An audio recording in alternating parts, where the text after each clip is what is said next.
আরে আমার তো অনেক ঘুম পেয়ে গেছে, আমি এখানে ঘুমাই। আমার গলার মধ্যে তো চুলের ফাঁসি লাগতেছে। আরে কি আমার চুল তো ওদের গলার মধ্যে আটকে গেছে। আরে সরি, আমার ভুল হয়েছে, আমার চুলের কারণে তোদের সমস্যা হয়েছে।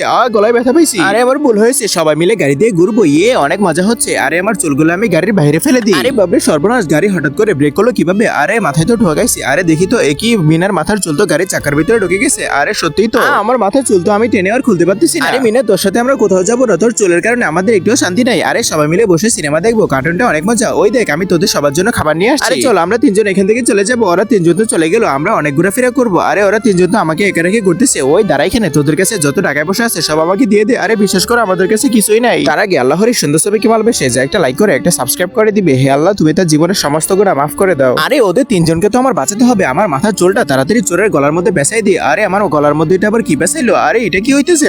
আমি তো মরে গেলাম। আরে হে চোরটা তো মরে গেছে। আমি পেরেছি। আরে ওরা তিনজন তো আমাকে একটু পছন্দ করে না। আরে মিনা তো আমাদেরকে বাঁচিয়েছে। মিনা আমাদের খুব ভালো বান্ধবী। মিনা, তোর কাছে আমরা ক্ষমা চাচ্ছি, তুই আমাদের ভালো বন্ধু।